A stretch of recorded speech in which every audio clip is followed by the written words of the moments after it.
nuestros oyentes, a los que nos habéis estado acompañando en estos 6 episodios, queremos daros las gracias. Recordad que podéis suscribiros en YouTube, en Spotify y demás plataformas. En este 7º programa nos acompaña Víctor Barahona, director de escena, dramaturgo, periodista y director artístico de La Jabonería. Como dramaturgo, escribe obras como De otro color, 2017, con José Muñoz, y Be Happy, 2018, texto publicado por Ediciones Invasoras, así como diferentes obras cortas, 26 puntos de sutura, mención especial en el 5º premio de textos de teatro Carro de Baco, Extremeño de toda la vida, texto publicado en El tamaño no importa, número 9, Ediciones Antígona y Asociación de Autores de Teatro. Y El mundo está herido, Martina, texto publicado en El tamaño no importa, número 11, Ediciones Antígona y Asociación de Autores de Teatro. Con La Jabonería, proyecto iniciado en 2019, donde desarrolla investigaciones escénicas que le permiten indagar en una poética personal propia, produce y dirige Usar tu cráneo como vaso, una versión de La señorita Julia de Strindberg, estrenada en el marco del Festival Surge Madrid 2020. El mar inundará mi país, Eduardo II, sobre la obra de Christopher Marlowe, y El Aquiles imposible, mención especial del jurado en el certamen Almagro Off 2023, del Festival Internacional de Teatro Clásico de Almagro. En la temporada 2020-2021 es seleccionado por el Teatro Español para participar en el programa de las primeras residencias artísticas de ayudantes de dirección de escena, primera camada. Posteriormente, continúa vinculado al Teatro Español, participando en los proyectos Celebración, dirección Luis Luque, ejerciendo de documentalista, el ciclo de lecturas dramatizadas de Jacinto Benavente, siendo ayudante de dirección, y Es peligroso asomarse al exterior, dirección Pilar Massa, también como ayudante de dirección. Muchas gracias, Víctor, por compartir este tiempo con nosotras. Nada, gracias a ti, Mariana, a vosotros, porque soy muy fan de vuestro podcast. Muchas gracias. He visto todos los capítulos, entonces estoy encantado de ser uno más de los que está por aquí. Es recíproco. Víctor, ¿por qué teatro? Porque, bueno, quizá también me preguntaría por qué no teatro, ¿no? Creo que no sabría no hacer teatro.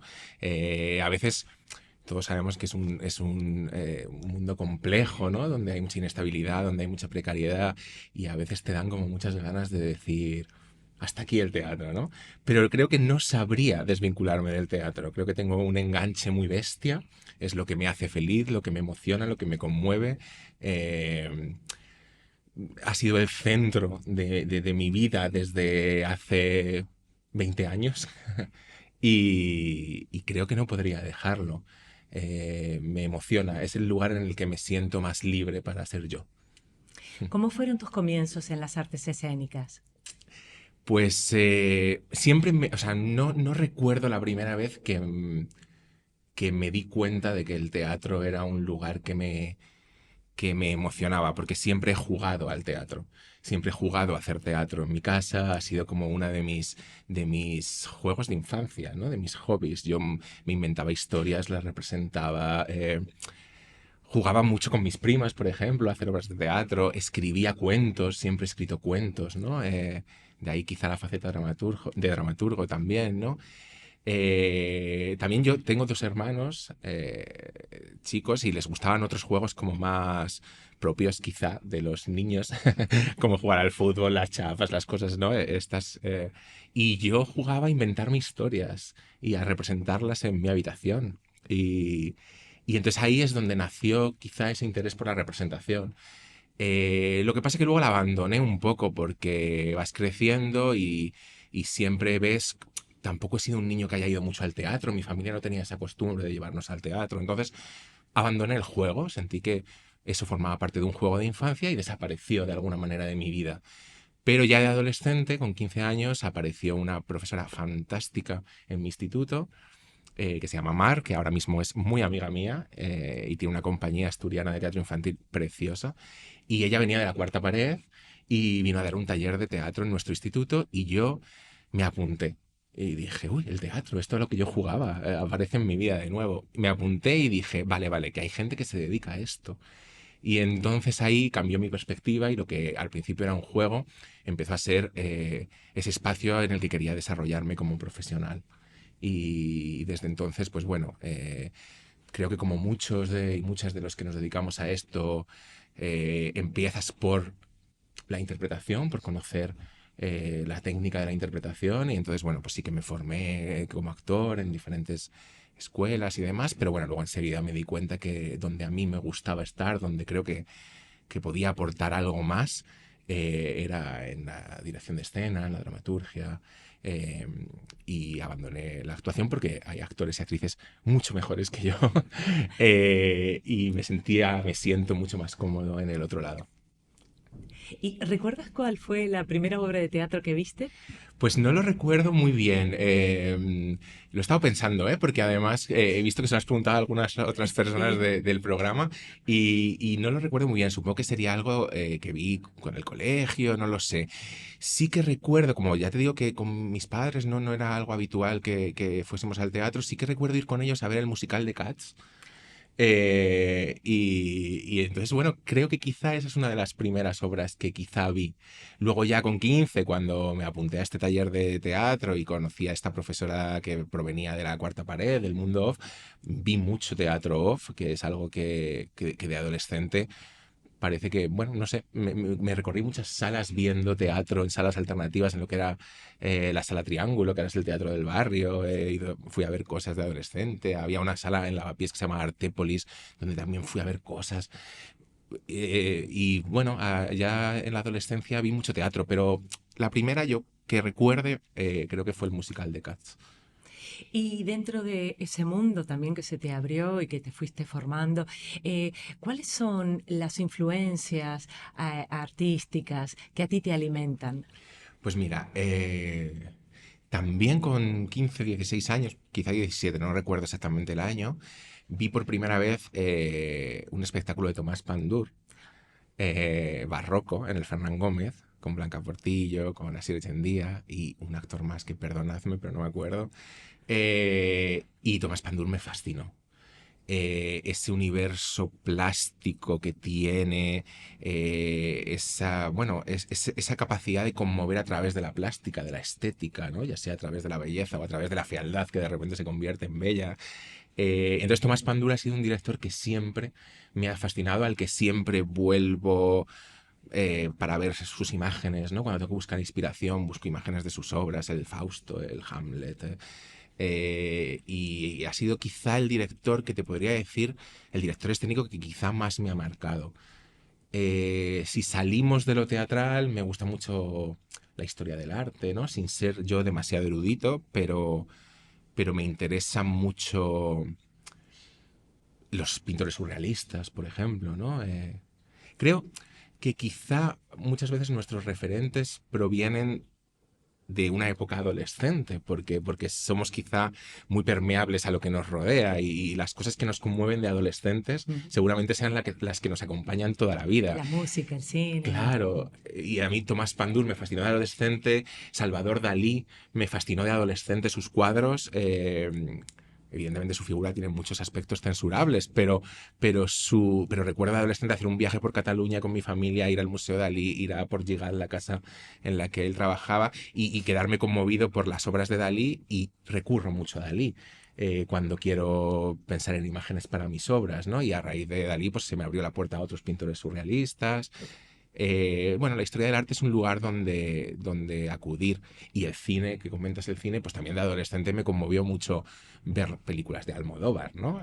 Un adolescente que de repente se encuentra en ese universo y también hay algo que me interesa mucho en el uso del color de Pedro Almodóvar, que luego me conecta también con el pop art, ¿no? El pop art de repente es algo que también me interesa a nivel plástico, a nivel estético, Que está ¿no? muy impregnado en tus obras también. Mucho, sí, sí. Hay Sí, algo que me tus interesa mucho montajes. de ahí. Ese uso del color, ese uso incluso de las marcas, ¿no? Que de repente. Claro, el pop art empezó de alguna manera para querer resaltar y ensalzar lo cotidiano, ¿no? Esa Coca-Cola que bebía todo el mundo, esa sopa Campbell. Luego es verdad que se pervirtió un poco de alguna manera cuando entraron ya quizá las marcas de lujo, de repente se convirtió en algo más elitista, pero al principio, aunque puede parecer una concepción un poco capitalista por el hecho de centrar, de poner en el centro las marcas, en el fondo no era más que poner en el centro esos elementos cotidianos reconocibles por todo el mundo, ¿no? Y que tenía todo el mundo en su casa y meterlos dentro del arte, ¿no? Y hacer el arte más popular, de ahí pop art, ¿no? Y a mí eso me interesa mucho. Y como dramaturgo, ¿sobre qué temas te gusta escribir? Pues bueno, creo es complicado porque, no sé, supongo que hay diversos temas que me emocionen, ¿no? O que me provoquen preguntas difíciles de responder. No puedo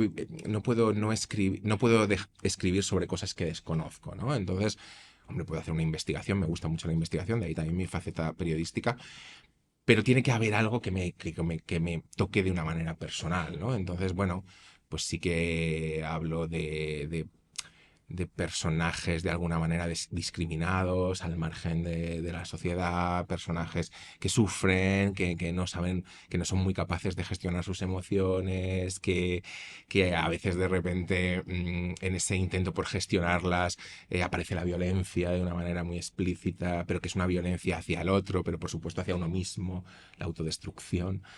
Bueno, son cosas que me interesan. ¿Y cómo es tu proceso de escritura? ¿Cómo lo enfocas? Pues depende mucho del proyecto, ¿no? Es verdad que últimamente, con todo lo que he hecho con la jabonería, como partimos de textos preexistentes, de textos clásicos de la literatura dramática universal,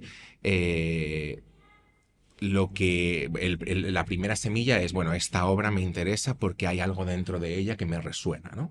Que conecta conmigo. Entonces empiezo a adentrarme en esa obra, empiezo a abrir nuevos caminos vale, a mí esto me lleva a esta otra experiencia que he podido vivir yo, que ha podido vivir algún actor o actriz de mi compañía, que me cuenta, que, que, que, que se identifica con estos personajes de alguna manera. Entonces es como un ejercicio de ir desgranando e ir abriendo ventanas en esa obra preexistente, que ya es una ventana en sí misma, y a través de la cual pues, pueden ir apareciendo otras, ¿no?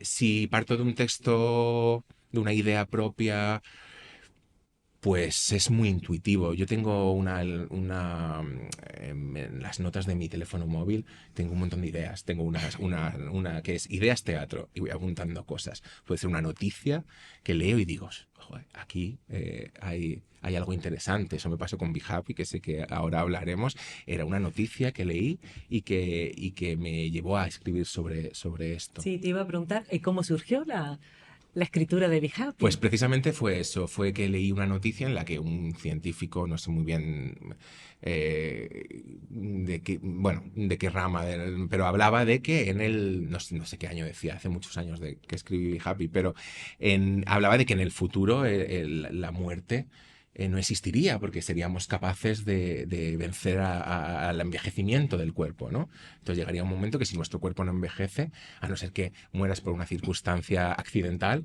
no morirías de viejo, ¿no? La vejez desaparecería, podríamos llegar a vivir eternamente. Y, y claro, leer esa noticia pues me abrió un mundo de posibilidades para escribir un texto teatral, ¿no? En el que yo me planteaba, si, si tenemos toda la eternidad por delante, ¿qué sentido tiene enfrentarnos a las cosas, ¿no? O sea, ¿qué sentido tiene que si yo tengo un conflicto contigo, me preocupe por resolverlo? Si lo puedo hacer mañana, lo puedo hacer, ¿sabes? Lo puedo hacer en cualquier momento, ¿no? A veces la urgencia de que las cosas se acaban es lo que nos hace ponernos a hacerlas, ¿no? De repente, si tenemos la eternidad por delante, lo vamos dejando, ¿no? Y no solucionamos nuestros conflictos, ¿no? A veces es necesario tener un final.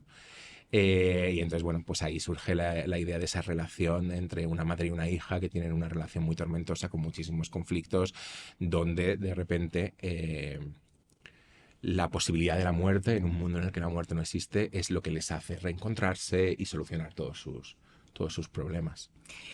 Álvaro Tato en el prólogo, que es hermoso, Álvaro Tato es hermoso él. que hace para la publicación, escribe: esta ópera prima, con aire de road theater play y sabor de alegoría, donde cada palabra mide y pesa como un enigma. Cuéntanos sobre la estructura de la obra. Sí, la estructura está muy fragmentada porque conviven varias líneas temporales. Voy a hacer un poco de spoiler, pero no pasa nada porque da igual. Esta madre y esta hija van en carretera, se dirigen a una casa de la playa donde pasaron parte de la infancia de la hija, que acaba de cumplir, que va a cumplir 25 años, porque además leí que justo en la edad de 25 años es cuando el cuerpo deja de crecer para empezar a envejecer. Entonces, por eso es esta edad, ¿no? Ella va a cumplir los 25 años, entonces se van a una casa de la playa, pero atropellan a un señor.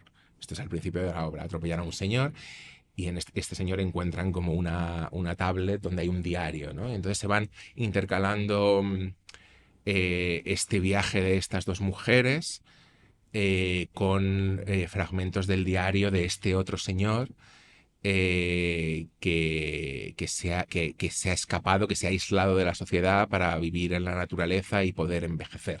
Porque el sistema en el que vive en este mundo distópico, la vejez no solo es que no existe, es que está prohibida. Es decir, si tú no sigues los tratamientos adecuados para dejar de envejecer, el sistema te castiga porque, bueno, quiere gente joven, productiva, ¿no? Entonces, pero esta persona quiere morir, quiere envejecer y entonces se aísla. Entonces ellas van descubriendo a través de este diario ese otro mundo, ¿no? Que luego conecta con ellas de alguna manera. Y luego la atmósfera, ese lago tan enigmático y Sí, con tanto sí, peso sí, también. sí. Ese lago, el lago gris, que es donde este señor se aísla junto a otros compañeros y compañeras que también quieren aislarse de la sociedad para poder envejecer y morir dignamente de viejos aislados de la sociedad. Y la nieve es muy importante en el proyecto por esa idea del frío, ¿no? Esa idea del frío que atraviesa todo el rato, todo el viaje. Ellas van cuando la montamos, hicimos la puesta en escena, que estuvimos en Naves 33, en la Mirador, ellas iban con abrigos, con bufandas, ¿no? Había algo del frío que, bueno, que es una metáfora también de la relación de ellas y como a medida que la obra va avanzando y se van acercando a la resolución del conflicto, llegan a ese lago donde de repente dicen, bueno, es que en el lago gris siempre había unos grados de temperatura más que en el resto del mundo, ¿no? Aparece el calor, se quitan los abrigos, aparece la luz, desaparece la nieve, ¿no? En esa distopía se suprime la vejez, Sí. es decir, abro comillas, la conciencia del tiempo. La muerte natural no existe, como decías antes. Cuéntanos sobre tu relación con ese tema. La relación con la muerte. Claro, me pilla lejos, ¿no? Todavía, pero... O la conciencia del Ah, tiempo la conciencia también. del tiempo, la También, conciencia si del quieres. tiempo. Sí. Bueno, creo que conecta con lo que hablaba antes, ¿no? De cómo necesitamos ese tic-tac del reloj que nos indica que las cosas van a terminar para poder activarnos y ponernos las pilas, ¿no? Quizá está ahí, ¿no? En la idea de que las cosas, de que las relaciones, de que los procesos son finitos, ¿no? Esa urgencia porque las cosas sucedan, porque si no suceden ahora, quizá no sucedan nunca, ¿no? Quizá esa es mi relación con el tiempo. Soy una persona nerviosa, soy una persona ansiosa en muchas cosas. Siempre tengo prisa. Y quizá no sé, no lo he reflexionado, lo estoy reflexionando en alto contigo, no sé, pero quizá hay algo que me acompaña en mi relación con el tiempo que tiene que ver con mi carácter. Mm. Y el aprovechamiento del Sí, tiempo, ¿no? sí, Eres total. muy activo. Me recordó un graffiti cuando era muy pequeña, creo que fue en Buenos Aires, que ponía: ¿para qué queremos ser inmortales si un día de lluvia no sabemos qué hacer? Totalmente, ¿no? Esas cosas que te quedan Totalmente, grabadas. totalmente. Es verdad, es que claro, o sea, todavía me siento joven, ¿vale? Eres Pero joven. sí, pero cada vez no es que piense en la muerte, pero claro, cada vez piensas más en ella, inevitablemente, ¿no? Y a veces pienso, "Oh, es que todas las cosas que me quedan por hacer, ¿no? Pero luego, como tú dices, hay momentos que dices, joder, si llevo en mi casa unas cuantas horas sin hacer nada. Pero ¿por qué tantas cosas que quiero hacer y luego perdemos el tiempo de alguna manera, Sí, ¿no? Que también es muy valioso que perder el también tiempo, ¿eh? es valioso, es Sí, necesario. sí, Sí. Sobre la jabonería, sí. surge en 2019 con el propósito de seguir investigando en tu propia poética como creador. La idea del equipo está impregnada y en los objetivos y la creación colectiva en el proceso de ensayos. Como director de escena, ¿cómo son esos procesos de creación? ¿Cómo ordenas tu mundo? ¿Cómo ordenas tu lenguaje?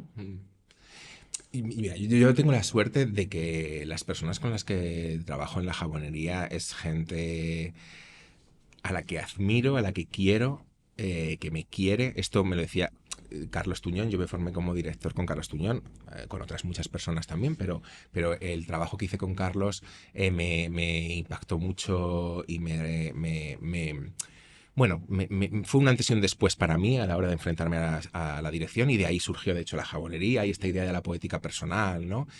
Y Carlos siempre decía siempre dice que hay que trabajar con gente que te quiera, ¿no? Y a la que quieras. Y yo tengo la suerte, trabajo con gente que me quiere y a la que quiero. Entonces, los procesos de ensayos son muy bonitos porque yo no tengo que demostrarles nada, ¿no? Ya se presupone la confianza que tenemos entre nosotros, ellos confían en mí, yo confío en ellos. Entonces, hay algo en el que, bueno, todo el mundo es muy libre de poder aportar desde su punto de vista, ¿no? Es verdad, yo soy una persona muy obsesiva cuando trabajo y cuando estoy inmerso en un proyecto, entonces yo voy a la sala de ensayo con ideas muy preconcebidas para probar. O sea, me gusta probarlo todo, siempre utilizo un tiempo del inicio del ensayo para buscar un código en conjunto, para que todos... Pero bueno, vengo con muchas ideas que probar, pero siempre invito a todo mi equipo a que también traiga esas ideas que probar en la sala de ensayo y construir de alguna manera conjuntamente esa propuesta. Hay espectáculos de los que hemos hecho con la jabonería que esto se ha podido dar de una forma más clara porque hemos tenido a lo mejor más tiempo para sacarlo adelante. Entonces ese proceso de investigación y de probar las propuestas que traía el resto del equipo se han sucedido de una manera más clara, y otros procesos pues que bueno, que el tiempo apremiaba más y a lo mejor ese periodo ha sido más corto. Pero siempre hay algo que es mi mundo, por supuesto, pero es el suyo también. Porque ellos también forman parte de mi mundo, porque al final son amigos, ¿no? Eh, pero yo no podría entender la versión que hemos hecho de la señorita Julia sin la presencia de Sonia, la actriz que interpreta a Julia. Sería imposible, porque todo gira en torno también a su experiencia como mujer, ¿no? Así ordenamos el mundo, ordenamos nuestro mundo, lo ordenamos pensando cómo conectan nuestras vivencias con la obra que estamos trabajando. Y sobre las complejidades y las dificultades de enfrentarse a un camino de compañía. Eh, es muy complicado. A ver, nosotros, la jabonería y yo mismo estamos completamente vinculados al off teatral, al teatro alternativo, a las salas off. Nosotros no hemos podido dar un salto hacia otros circuitos, ¿no? A lo mejor como profesionales tengo actores que por supuesto que han trabajado en teatros públicos. Yo he trabajado en teatros públicos como ayudante de dirección, pero como compañía, que los proyectos personales que he desarrollado siempre han estado enmarcados en el circuito off. El circuito off es un lugar muy interesante porque bueno, tiene su cara buena y su cara mala, y es que como nadie está allí por dinero, porque realmente la rentabilidad de los proyectos es nula, pues puedes hacer lo que te dé la gana sin preocuparte de si se van a vender entradas o no. Pero tiene su parte mala, y es que evidentemente es muy difícil sostener algo que no te da rendimiento económico. Tienes que tirar de tus ahorros, y entonces es muy difícil, ¿no? Vivimos en una situación muy precaria. Pero yo estoy muy agradecido a las salas off, han sido mi casa y siguen siendo mi casa, y quiero seguir estando allí.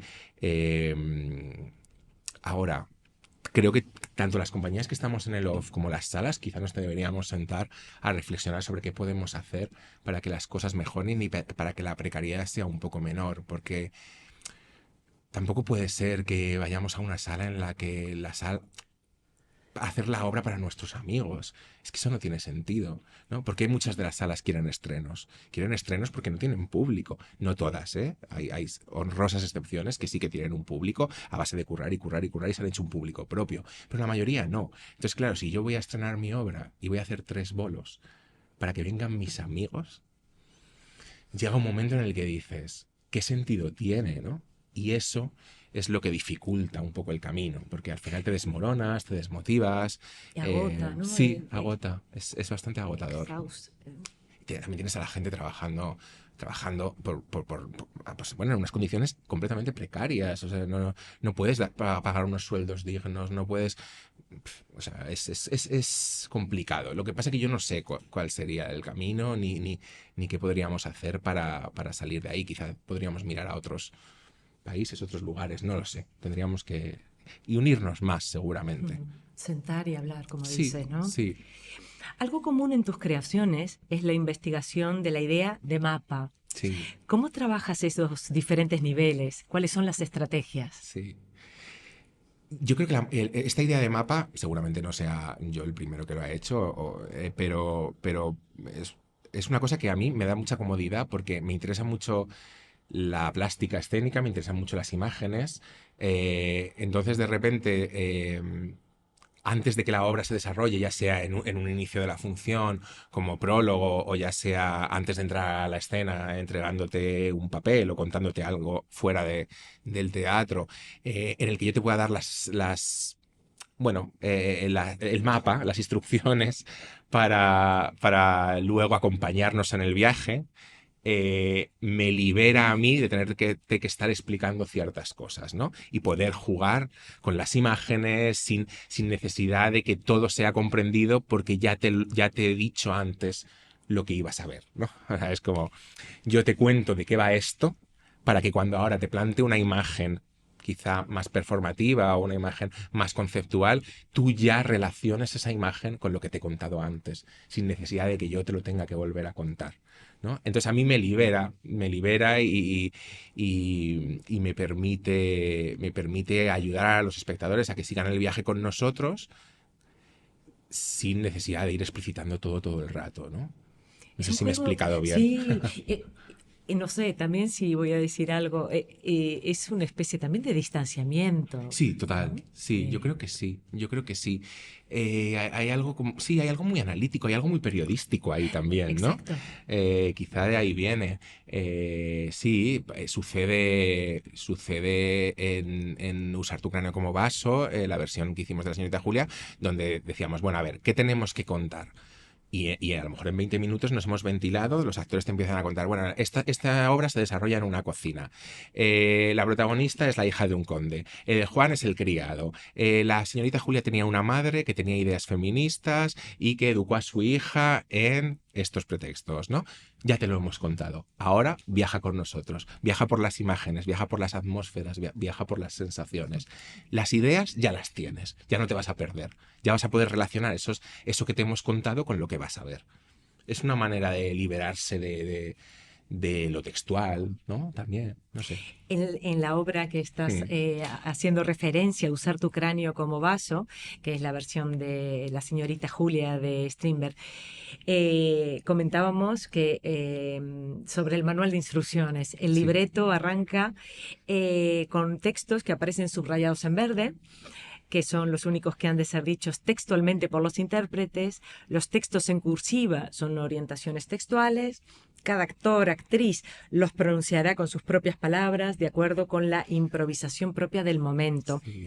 ¿Cómo fue el proceso de creación con los actores? Sí, eso aparece así en la dramaturgia porque esa dramaturgia se construyó a la par que el proceso de ensayos. Entonces, a medida que íbamos ensayando, investigando sobre ciertos conceptos y buscando esas imágenes de las que te hablaba, ¿no? Imágenes que fuesen traducción de conceptos que estábamos trabajando o preguntas que nos estábamos haciendo, pues fue surgiendo la dramaturgia. Entonces, claro, cuando yo me siento a escribir esa dramaturgia, hay, como tú bien has dicho, textos que en la dramaturgia aparecen en cursiva, pues porque no quiero que los actores se lo aprendan, sino que saben por dónde tienen que ir, cuál es la idea hacia dónde tenemos que ir, pero quiero que aparezca de una manera espontánea en sus palabras, igual que ha aparecido en la sala de ensayo. Otros sí, otros están subrayados en verde y son los que tienen que decirse de una manera literal, y otros, no me acuerdo muy bien qué otras instrucciones había, pero bueno, eso surge como de querer plasmar en la dramaturgia lo que hemos vivido en el proceso de ensayos y que en definitiva va a ser el resultado que luego vamos a mostrar ante el público, donde esas cosas sucedían, ¿no? Había anécdotas que contaban los actores bueno, luego cada actor o actriz es un mundo y hay algunos que a lo mejor les servía aprendérselo de pe a pa y luego jugar con la idea de que no era texto aprendido, y eso es fantástico. Yo ahí no me meto, como cada actor trabaja como considera, pero que para mí no era necesario que esas palabras se dijesen literalmente como estaban en la dramaturgia, porque habían surgido de un ejercicio que habíamos hecho en la sala de ensayo, y por tanto a mí me interesaba la improvisación del momento. Entonces aparecen de esa manera de, no, actor, actriz, esto no te lo tienes que estudiar al dedillo, esto puedes jugar, ¿no? Era así unas instrucciones para el equipo en este caso, ¿no? Eh, Empoderar a Julia. sí, Te preguntas en algún momento de la creación, ¿y si yo soy Julia? sí, Háblanos de esa mirada. claro. A mí Julia es un personaje que siempre me ha fascinado. Yo no sé por qué. Y mira que la hemos abordado y la hemos representado. Y todavía no tengo muy claro, o sea, tengo cierta cercanía porque me interesa Julia tanto, ¿no? Pero a mí Julia me interesó desde que la leí por primera vez con 16 años, no sé. Volvemos a lo de la referencia de adolescente, ¿no? A mí Julia, la señorita Julia Honor me fascinaba, y yo decía, cuando la cogí para trabajarla, dije, ¿por qué me fascinaba tanto esta obra, no? Y de repente, bueno, pues aparecía la autodestrucción, aparecían las relaciones tóxicas, aparecían, por supuesto, el abuso de poder, la lucha de clases que comentábamos también. Eh, y yo soy Julia, pues sí, yo me he visto arrastrado a hacer cosas que en un momento dado me han saciado, he sentido que me hacían feliz por un momento, pero en el fondo me estaba destrozado, ¿no? Creo que todo el mundo se puede sentir identificado con eso, ¿no?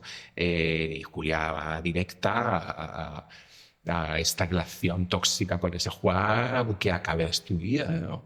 Pero en ese momento ella cree que ese es el camino que la va a hacer sentirse un poquito más aliviada, un poquito más acompañada, un poquito más feliz, ¿no?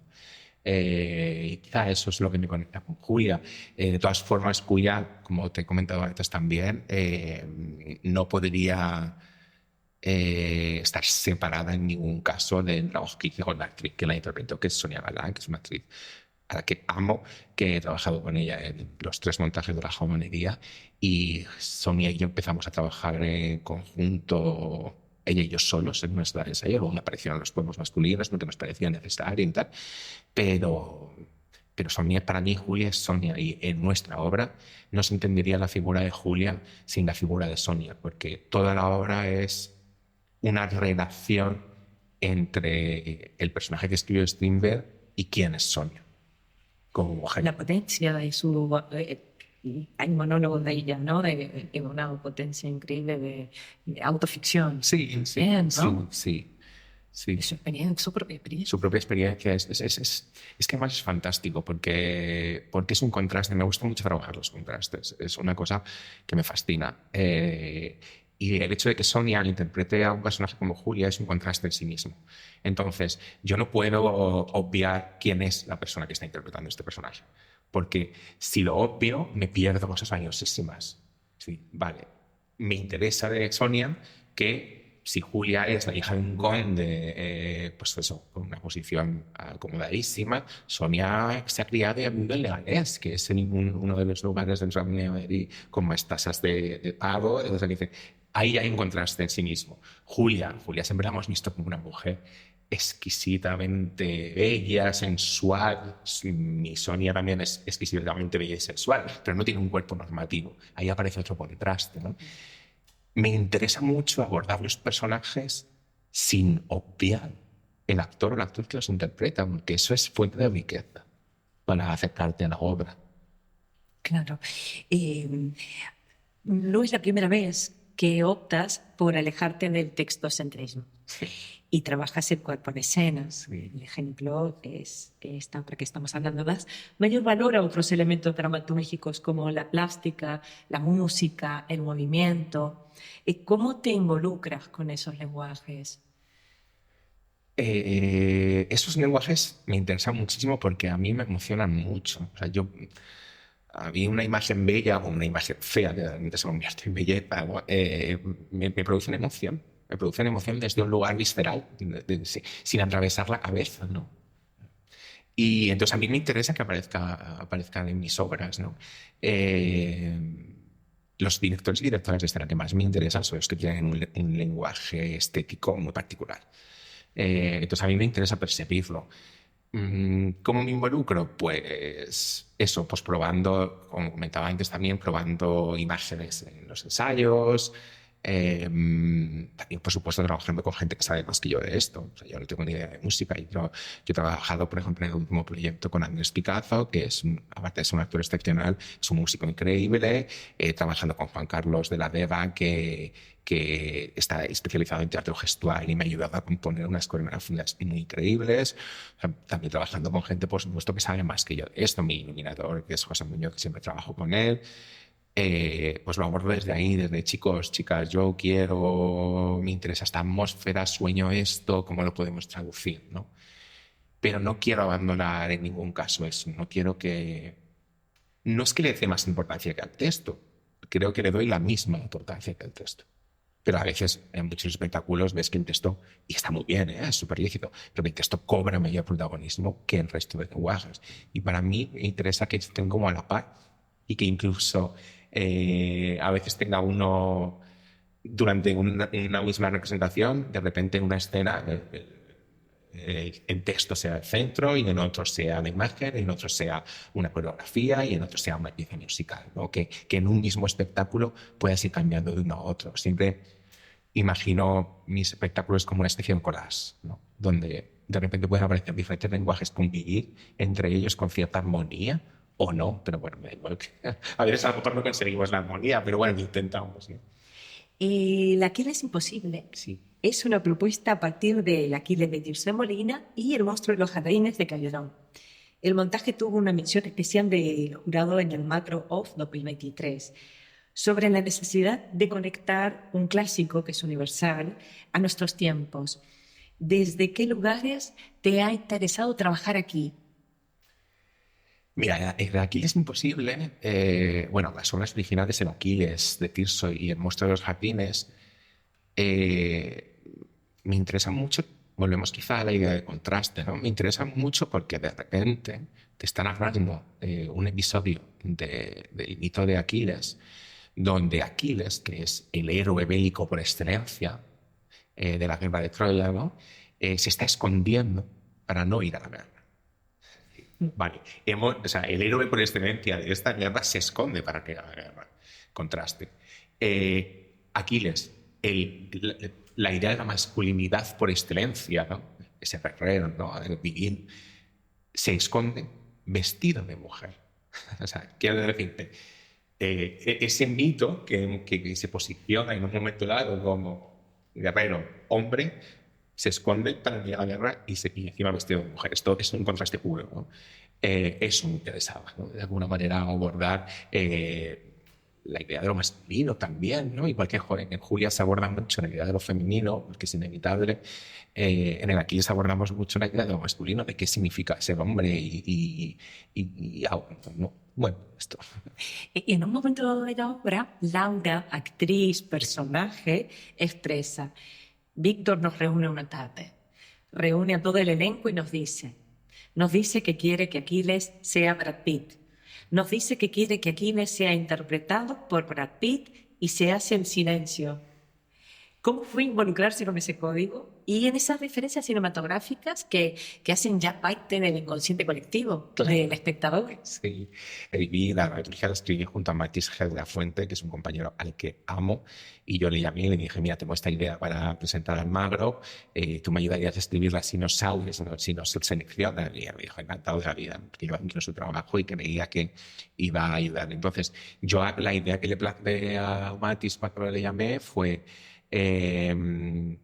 el pretexto, que parece un pretexto un poco idiota, de esta dramaturgia que quiero hacer a partir de estas obras, es que yo como director quiero ir al magro con un espectáculo en el que el actor protagonista que interprete a Aquiles sea Brad Pitt, como ya lo hizo en la película de Troya. Ese era el pretexto de la historia, ¿no?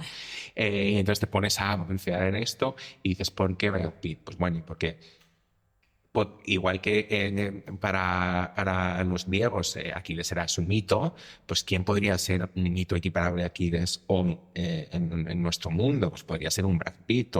Entonces los planteamos, realmente queremos ser Brad Pitt, nos gustaría estar tan buenos como Brad Pitt, nos encantaría tener el éxito profesional que tiene Brad Pitt. Digamos, pues sí, nos mola mucho, nos encantaría ser Aquiles, nos encantaría ser Brad Pitt.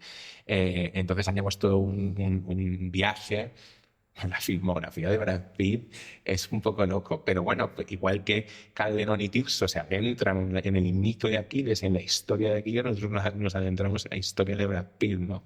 Siempre relacionándolo con las obras originales, que para mí es importante que estén y que estén presentes y que tengan su peso, ¿no? No son una excusa las obras originales, ¿no? Entonces, bueno, bucear por la filmografía de Brad Pitt, o imagínate el Club de la Lucha, por ejemplo, ¿no? La masculinidad más... Claro. Y la masculinidad más tóxica, ¿no? del Club de la Lucha es como, madre mía, ¿no? Esta banda de machirulos. Y claro, de repente dices, vale, sí me encantaría ser Brad Pitt, pero también me encantaría deconstruir de no querer ser Brad Pitt y querer ser otro tipo de hombre. Pero en el fondo sufro por no ser ese tipo de hombre que es Brad Pitt, cuando en el fondo intelectualmente sé que es mejor no ser, no Brad Pitt, pobre hombre que no le conozco, sino lo que proyecta Brad Pitt, ¿no? Esa idea de la masculinidad. Fue un viaje precioso, el Aquiles Imposible, y estamos intentando que nos salgan bolos y no hay manera, la verdad, porque lo que hablamos antes de la precariedad es muy difícil. Y además en esa obra, algo interesantísimo es el juego metateatral a través de la creación de la obra. Sí. ¿No? Háblanos de la idea de las máscaras, no solo formalmente, que también está, en las diferentes capas de significación. Claro, claro. Sí, nosotros jugamos precisamente con eso, con las máscaras, que en definitiva las máscaras como símbolo de la expectativa, del deseo, ¿no? Jugábamos en tres planos. Por un lado, teníamos la expectativa, que lo hemos hablado ahora mismo también, la expectativa de lo que la gente puede creer que es Aquiles y lo que realmente podía ser, por lo que hemos hablado, ¿no? La gente tiene la imagen del héroe, la imagen del hombre, pero se esconde para ir a Troya y se viste de mujer. Por tanto, expectativa, el guerrero, el hombre, contra la realidad, ¿no? Eso en una capa. Luego en la segunda capa estaba la máscara de la propia obra, ¿no? Es decir, a nosotros como creadores nos gustaría hacer una obra con infinito presupuesto, donde haya canciones, donde haya un coro, donde haya realidad. No tenemos dinero para hacerla. Y luego, otra tercera capa, que somos quiénes queremos ser o quiénes creemos ser y qué somos realmente. Entonces jugamos con esa idea de máscara, de expectativa, en esos tres planos. La obra original, nuestra puesta en escena y nosotros mismos. Cambiando un poco ahora de tema, sobre el mar y Mundará mi país, Eduardo II es otro montaje. En una entrevista en la revista Gorod expresaste: los delitos de odio están aumentando y conocer los datos y sobre todo los casos concretos me produce rabia, incomprensión y también miedo. Escribir siempre es una manera de gritar, intentando que las emociones personales lleguen al resto. Y lanzas, como es habitual en proyectos, preguntas. ¿Es útil esa violencia que se despierta? Claro. Cuando yo empecé con El mar inundará mi país, bueno, yo llegué a ese texto de Marlowe. Yo no conocía el Eduardo II de Marlowe, la verdad. Pero estaba leyendo un día una publicación de la Academia de las Artes Escénicas sobre la representación del movimiento LGTBI en las obras, ¿no? Y hablaba que una de las primeras en las que aparecía de una manera un poco velada, pero no tan de nada, era en el barroco, era siglo de oro, era Marlowe, ¿sabes? No siglo de oro español, inglés, ¿no? En este caso, pero Beato y Samilino. Y hostia, claro, esta obra que habla de un rey medieval que existió en la realidad y que tenía una relación homosexual, ¿no? Con un par de amantes más importantes. Me interesó muchísimo, ¿no? Y yo ya estaba con la idea rondando en la cabeza y, bueno, desgraciadamente fue una época en la que se sucedieron delitos de odio muy sonados, por ejemplo, el caso de Samuel y demás, ¿no? Pues a mí me aterraba que eso estuviese sucediendo, ¿no? Y yo tuve miedo de hacer esa obra en ese momento. Había tenido la suerte también de que una sala maravillosa que es de espacio escénico, que está en Calle de la Reina, y le había interesado el proyecto. Yo todavía no lo tenía hecha, le había interesado el proyecto y quería programarme. Y dije, bueno, me pone a hacer esta obra, ¿no? Porque no se daban las condiciones económicas como más favorecedoras que en otras salas off, ¿no? Pero dije, joder, Víctor, igual te estás aventurando a hablar de un tema que ahora mismo no es lo más adecuado, porque me da miedo parecer oportunista, ¿no? Está sucediendo una cosa muy grave y tú vas a hacer una obra sobre esto. Que quizás es necesario hablar de esto, pero ¿dónde está la línea entre lo necesario y lo oportunista? Entonces, sí, vale, tengo que hacer una pregunta, como dices tú, hacer preguntas que sea difícil de responder para mí, ¿no? Entonces pensé, ¿qué me sucede a mí cuando escucho estos delitos? Que me genera violencia. Yo, que me considero una persona bastante antiviolencia y bastante pacífica y que pienso que por la violencia no se solucionan las cosas, pero me despierta la violencia. Ahí hay una pregunta interesante. ¿Qué hacemos con esta violencia? ¿La ejercemos como venganza, como defensa para defendernos? ¿Hacemos lo mismo, no? Y entonces, bueno, pues toda la obra habla de eso, de qué hacemos con la violencia inherente a nosotros que aparece cuando nos están atacando. Nos volvemos verdugos, nosotros haciendo, ¿no? Las víctimas nos volvemos verdugos. ¿Es útil? ¿Es necesario? ¿Es la única manera de hacerlo? No, tenemos que buscar otra manera de hacerlo. Todas esas preguntas son las que aparecieron. Porque hablar de homofobia y decir la homofobia es horrible, que por supuesto la homofobia es horrible, me parece que ya está. No. Hacer un espectáculo que el pretexto sea ese me parece absurdo. Que de hecho citas a Thomas Avendaño en un reportaje titulado Contra la homofobia, ¿no? Sí. Dice, la homofobia es una violencia con 1000 caras. Sí. Mi pregunta es, ¿cómo articulaste en esta obra, primero dramatúrgicamente y luego en el montaje, todos esos hechos históricos y actuales sobre la violencia? Sí. En cuanto a la primera parte de las capas, de cómo articulaba la violencia dentro del espectáculo, para nosotros era muy importante ver que todos los personajes ejercían violencia, ¿no? Que incluso la víctima principal de la obra, que es Eduardo II, el rey que tiene esas relaciones con hombres, tiene, evidentemente, desde fuera quieren destronarle y, bueno, acusan precisamente de tener estas relaciones y demás. Entonces, él es quizá la víctima central de la obra, pero el propio rey está ejerciendo violencia contra su mujer, la reina que se ha casado con él, pero que evidentemente está siendo violentada de alguna manera porque no se le está viendo ese hueco. O sea, como ahí están las capas, ¿no? Las capas, lo que hablábamos antes de que la víctima se convierte en verdugo todo el rato. La violencia forma parte de nosotros, que la violencia está en todos nosotros y que igual que soportamos violencia, también somos capaces de ejercerla, ¿no? Y todos lo hacen, que la función todos ejercen violencia. Oiga, mucho de repetición. Sí, sí, claro. Me gustaría acabar con algo que escribiste en Bijapur. La nieve, que me gusta, no sé, me tranquiliza. La primera vez que alguien ve la nieve, la primera vez que ves el mar, la primera vez que hueles un huevo podrido, que te das una ducha caliente o que te muerden el cuello. Un mordisco minúsculo de esos que empiezan en el cuello y corretean con pasos cortos por el cuerpo entero. Cosquilleo, de arriba abajo, la primera vez. El futuro iba a ser de otra manera, ¿no? Mil gracias, Víctor. A ti. Es un placer tenerte aquí y compartir este espacio de encuentro. Por disfrutar escucharte, disfrutar leerte, disfrutar el descubrirte. Nos vemos la semana que viene. Eso no es, mientras tanto, vayan al teatro.